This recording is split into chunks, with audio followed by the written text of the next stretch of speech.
Jean-Marie Gustave Leclésio, vous avez peut-être des questions à poser. Je crois que vous vous êtes rencontrés pour la première fois, certainement.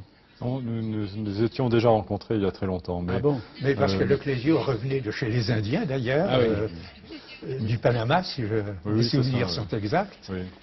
Mais je crois que je n'aurais pas de questions à poser, mais ce qui, au fond, parce que pour moi, ce n'est pas un livre, ce n'est pas un livre véritablement de questions, c'est un livre où on a l'impression de progresser, d'avancer dans quelque chose. Donc, dans une connaissance qui est, à mon sens, plus importante peut-être que la connaissance biographique de Claude Lévi-Strauss.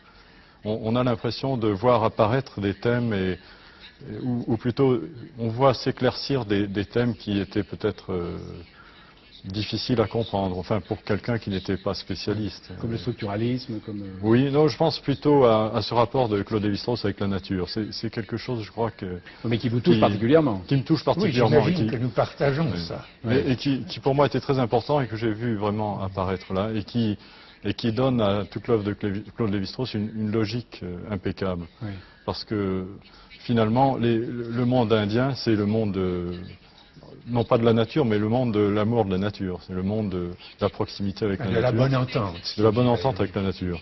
Et ça apparaît très très fort dans cet entretien, dans cette progression à deux voix. Mais est-ce que les aventures sur le terrain d'un ethnologue comme Claude Lévi-Strauss avant la guerre, donc au Brésil, est-ce que c'est quelque chose que, par exemple, vous auriez aimé vivre? Ah oui, je crois que vous les avez vécus dans une certaine mesure. Oui, enfin, je suis venu. Quand je suis allé à Panama, c'était pas les mêmes relations. Le monde était déjà devenu très méchant, je crois, très dur. Le Choco panaméen, ça n'est pas un terrain très facile. Oui, mais maintenant c'est un terrain qui est complètement fermé. C'est un terrain où on ne va plus, il y a la guerre. C'est devenu un désastre. Oui. Mais est-ce que vous connaissez alors les Indiens chez qui Claude Lévi-Strauss avait travaillé? Non, pas du tout. Pas du tout. Pas du tout. Vous êtes déjà pratiquement. Enfin, le Brésil n'est pas votre terre d'élection. Non, moi je suis allé me promener, je dirais pas du tout faire des recherches, mais je suis allé me promener à Panama, dans une région qui s'appelle le Darien, où vivent des gens qui s'appellent les Chocos, qui sont une population de type amazonien, c'est vrai, mais ça n'avait, je crois, pas beaucoup de rapport avec les Nambiquara, par exemple. Non, mais il y avait encore, au moment où vous êtes allé, des croyances, des rites vivants. Oui, c'était très vivant. Et je crois que c'est resté très vivant, simplement que la situation du monde, le monde est devenu de plus en plus cruel. Bien. Alors, on va passer au livre de Leclésio. Il a fallu combien de temps aux Espagnols pour anéantir quasiment les civilisations indiennes du Mexique? Ça a été assez rapide. Ça a pris une génération à peu près. C'est-à-dire donc 20 ans? Oui, 20 à 30 ans. Oui. Ouais. Donc ça se situe, je vous le rappelle pour les téléspectateurs, au début du XVIe siècle, vers 1517 à peu près. Voilà. Oui, 1521, la conquête de Mexico. C'est ça. Alors, vous racontez donc cet anéantissement de ces civilisations, et vous dites alors que ce sont le choc de deux rêves, de deux mondes et de deux paroles. Alors, parlons d'abord des rêves. Ces deux rêves, donc, le rêve des Indiens et le rêve qui est représenté par les Espagnols qui arrivent au Mexique. Oui, parce que finalement, ça peut être symbolisé comme ça. Les Aztèques, les Purépechas, les Mayas attendaient un changement.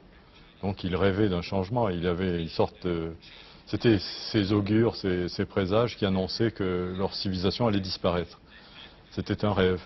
Les Espagnols, de leur côté, rêvent à la fois au pays des Amazones et à une sorte de terre promise de l'or, enfin de trésor qui va changer complètement leur vie. Ce sont pour la plupart, les conquérants sont pour la plupart des gens pauvres, qui sont très âpres parce qu'ils vont découvrir un monde qu'ils ont déjà réparti. La conquête s'est faite un peu comme une société en action. Avant de partir, ils répartissent les futurs trésors qu'ils vont découvrir. Donc d'un côté, ils ont ce rêve d'un... matérialisme. Oui, enfin, ils rêvent de gagner beaucoup d'argent. Et de l'autre côté, des gens qui rêvent qu'ils vont disparaître. Oui. Et ce sont ces deux rêves qui symbolisent un petit peu la destruction de... C'est aussi le choc de deux mondes. vous le montrez bien, c'est un monde magique, celui des Indiens, et au contraire un monde très réaliste, celui des Espagnols qui arrivent. Oui, les Espagnols sont indubitablement, enfin les conquérants, sont indubitablement, à part peut-être Christophe Colomb qui est mu, lui, par des idées de salvation, de changement, de résurrection de la foi initiale. La plupart des conquérants sont des gens très matérialistes, sont des gens de la Renaissance qui ne croient qu'en leur épée, en fin de compte, et en leur intelligence.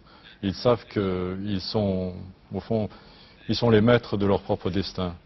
Alors que les Indiens, au contraire, savent qu'ils ne sont pas maîtres de leur destin, que ce sont des puissances autres qui déterminent leur destinée.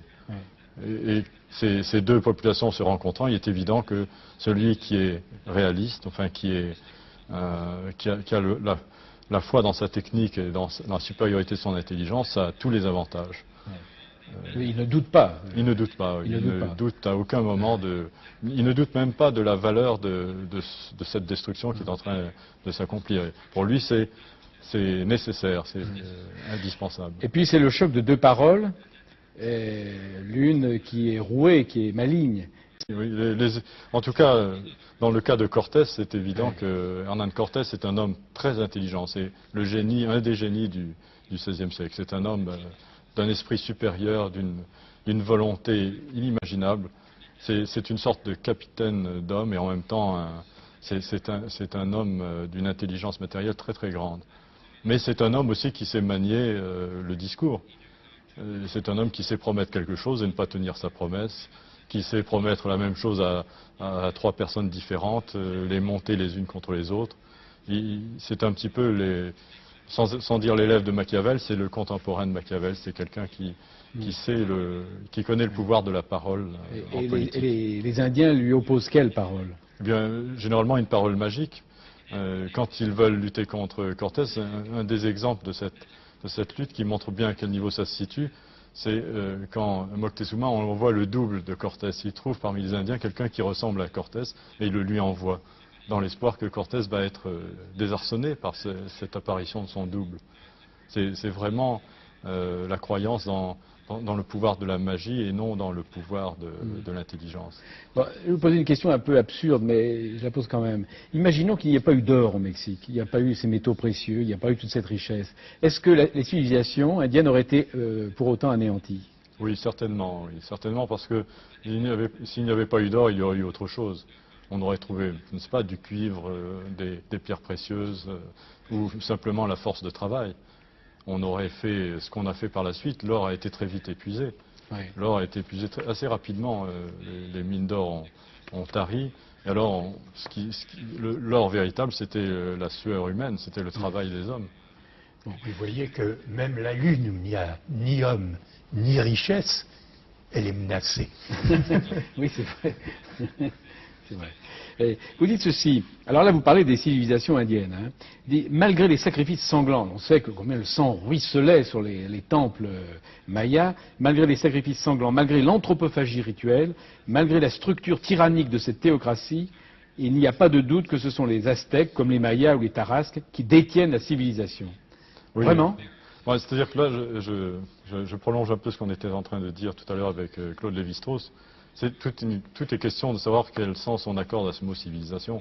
Je dis ça parce que, justement, ces conquérants impitoyables et violents et qui maniaient l'intelligence comme une arme, pensaient qu'ils étaient les représentants de la civilisation. Et ils le disent. Tous les chroniqueurs considèrent que ce sont eux qui détiennent le pouvoir de la civilisation, qui se trouvent en face de barbares. Et en réalité, on s'aperçoit que, malgré cette apparence de barbarie que donne ce côté excessif de la religion des anciens Aztèques et des anciens Mayas, ce sont eux qui, par leur raffinement, par leur doute même, donnent les preuves les plus grandes de civilisation dans ce combat.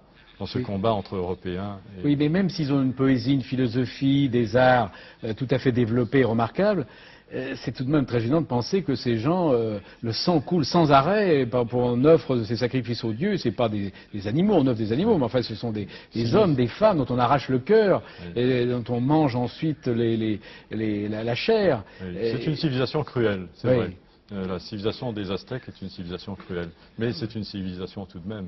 Il faut penser qu'à la même époque, on faisait des choses tout aussi atroces de notre côté.